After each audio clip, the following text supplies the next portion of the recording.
ઘેર આટલું પાણી ભરું ને તોય તે ખલાસ થઈ જાય ઘર ઘર આંડો લઈને ફરતી આંડો પાણી હાટું પીવાનું.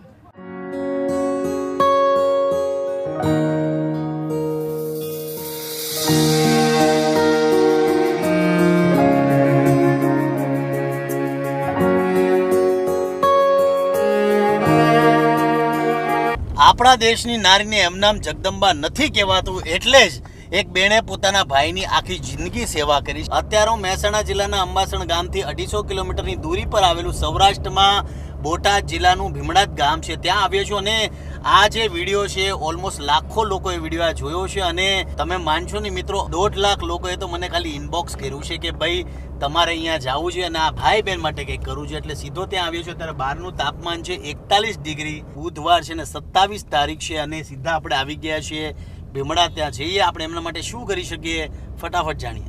જય માતાજી. જય માતાજી. જય માતાજી. જય માતા મજામાં. જય માતા ભાઈ. જય માતાજી. જય માતાજી. આવો આરામથી ભાઈ ફોટા પાડશો આપણે. મજામાં.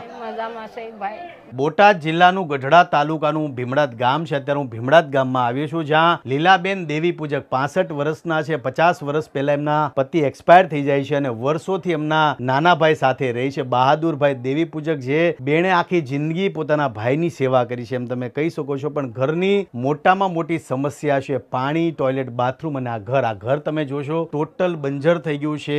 બિલકુલ માટીનું ઘર છે, ગમે ત્યારે પડી જાય શકે એમ. અને આ બે ભાઈ બહેનો છે જે આવી પરિસ્થિતિમાં રહી છે. બહાદુરભાઈ દેવી પૂજક જે પોતે એમની માનસિક અવસ્થા સારી નથી, પોતે બે પગે ચાલી નથી શકતા, તકલીફમાં છે ખૂબ જ. અને આ બેન છે લીલાબેન જેણે આખી જિંદગી પોતાના ભાઈની સેવા કરી છે. બે ભાઈ બહેન રહી છે.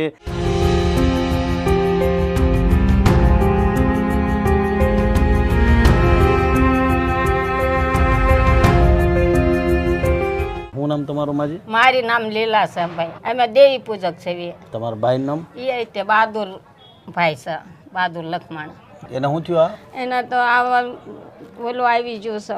એટલે હાલી નથી શકતા ભાઈ તમે? નથી હાલી શકતા. 3 વર્ષથી બહુ દુઃખી છું. મને કોઈ માયા નથી. મારે એકલી છો ભાઈ. મને એકલી હું શું કરું? આ કોણ લાવી? આ ધૂળ નથી મારા ગાડ બાર કરવાની. અંબાઈ નથી શકતી હું. કોઈ નથી માણા આપણે સાથ નથી દેતા કોઈ.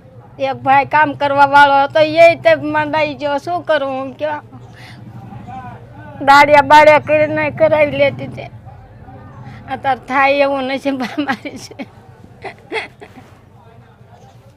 3 વર્ષ ત્યાં ભાઈ પડી ગયો તે તો હેરાન થાય. માગસના સારું નતો દાડિયા વયો જતો હતો તોય આ ભાઈના સારું હતું. દાડિયા દપાડીએ જતો ગુજરાન કરતા હતા એમ. અત્યારે તો હા બેસી ગયો છે. કોણ કરે? હું દાડિયા જાઉં તો વાંહે રહી જાઉં તો માણા ના પાડી દે. ન તમે આવશો બધું રે. અમારા ઘરવાળા ક્યાં નાને છે નથી. ગુજરે બહુ વર્ષ થઈ ગયા. 1.5 મહિના થયા હતા ગુજરી ગયા મારા ઘરવાળા. મને તો કાંઈ ભાને નથી, કાંઈ નહીં. 12, 13, 14 વર્ષની છે ને પરણાવી દીધા. મને કરું ભાઈ એટલું કરી દો તો બહુ તમારી મહેરબાની છે. હું તમને હાથ જોડીને પગે લાગુ છું ભાઈ. ના શું છે આમાં? એના લોટલી સખાવાનો આખો દી જરા જરા ખાય છે. આ પેટ ભરીને ખાતો નથી. આખો દી ખાય એક જરા ચકલા ખાઈને ઘણ ખાય જરા જરા. એને કહે છે જવાની ઓલી બહુ તકલીફ પડે ને એટલું નથી ઓછું ખાય છે. તમે સંડાસ બાથરૂમ ક્યાં જાય? ત્યાં બહાર બેહાડી દઉં છું. હું બેહાડી દઉં છું ભાઈ. પેશાબનું ડબલું દઉં છું. એટલે ટોયલેટ બાથરૂમ નથી અહીંયા? નથી, કાંઈ નથી ભાઈ. આ તો મકાન સિવાય બીજું કાંઈ નથી. આ પડવા આવી ગયો. પાણીનું પીવાનું ટેન્શન ભાઈ. 15 મહિના પાણી આવે. ઉનાળાનું તો બહુ ટેન્શન પાણીનું. ઘેર આટલું પાણી ભરું ને તોય તે ખલાસ થઈ જાય ઘર ઘર આંડો લઈને ફરતી આંડો પાણી હાટું પીવાનું. ઘરે ઘરે હાંડો લઈને પાણી આટું ફરો ને પછી આમાં ભરો. મકાન બનાવી દો તો બહુ સારું છે ભાઈ. અમને કાંઈ અમારે તો છે નહીં આધાર. મારી વાંહે કોઈ નથી. ભાઈ હતો તો સારું હતું મારે. બીજું કોઈ નથી મારી વાંહે તો. હારિયામાં કોઈ નથી, માવતરમાં કોઈ નથી. માં વહી જાય. શું કરું? પેશાબ કરવા હું લઈ જાઉં. સનાસે હું લઈ જાઉં. લાવી દેવું હોય તો હું લેવી દઉં. લોટલો કરી દઉં. એક ખાય આખો દી એક લોટલો.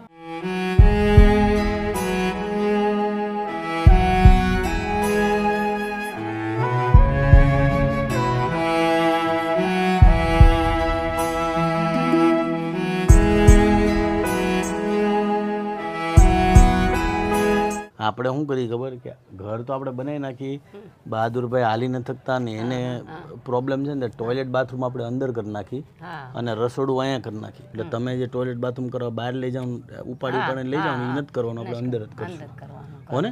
એટલે ટોયલેટ બાથરૂમમાં તમને કોઈ તકલીફ ન પડે. હા અહીંયાથી ને અહીંયાથી લઈ હા, અને જે બાજુ ટોયલેટ બાથરૂમ હોય ને એની આખી વિરુદ્ધ દિશામાં આપણે રસોડું કરી નાખશું. રસોડું કરી નાખશું. ઘરની અંદર લીલાબેન આજુબાજુમાં જઈને હાંડા ભરી અને આ પાણીના ટીપડાની વ્યવસ્થા કરે છે. 15-20 દિવસે જેમ તેમ પાણી આવે છે. આ જગ્યામાં પાણીનો અભાવ બહુ છે એટલે લીલાબેન હાંડામાં પાણી ભરે આજુબાજુમાંથી લઈ આ ટીપડામાં ભરે છે. એનું ટોયલેટ બાથરૂમ આ પાણીથી સાફ કરે છે, જમવાનું પણ આ પાણીથી બનાવે છે અને ખૂબ જ દુઃખી થાય છે. મોટામાં મોટો પ્રશ્ન એ છે કે એમનો જે ભાઈ છે આ બહાદુરભાઈ, ટોયલેટ બાથરૂમની કોઈ વ્યવસ્થા નથી ઘરની અંદર અને લીલાબેન જાતે પોતાના ભાઈને ઉપાડીને બહાર ટોયલેટ બાથરૂમ કરવા માટે લઈ જાય છે. ઘરમાં ટોયલેટ બાથરૂમની પણ કોઈ સુવિધા નથી. આ ટોયલેટનું ટબ છે જેમાં ટોયલેટ બાથરૂમ કરાવે છે.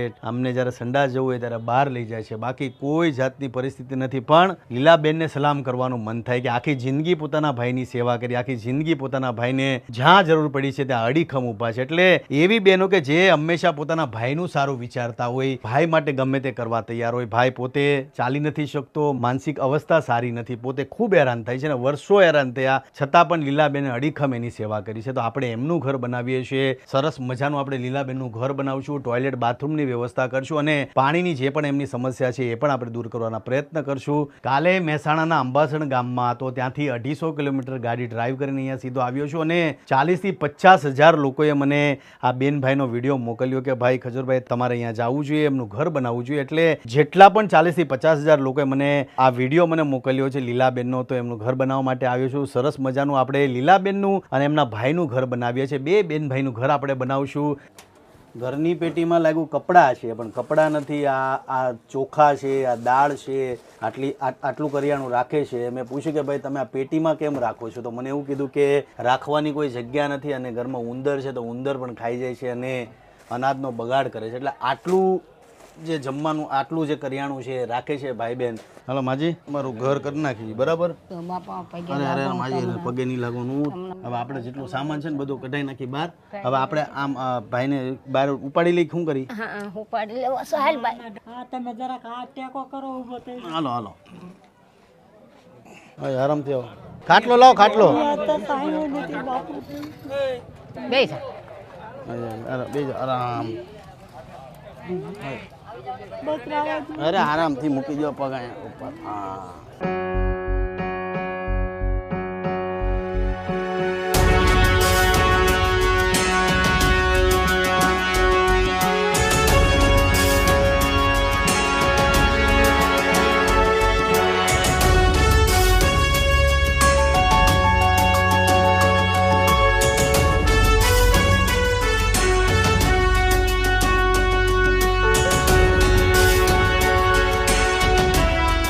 બોટાદ જિલ્લાનું મોટું ગામ તમે કહી શકો ભીમડા, જ્યાં આજે આપણે બેનભાઈનું સરસ મજાનું ઘર બનાવવા જઈ રહ્યા છે. જેસીબીનું કામ પૂરું થઈ ગયું છે, તમામ સામાન આવી ગયો છે. આજ માટે આટલું છે. તમામ લોકોને ફરી પાછો કહીશ કે તમારી આજુબાજુમાં જે પણ જરૂરિયાતમંદ લોકો એને સપોર્ટ કરો, એને પ્રેમ આપો.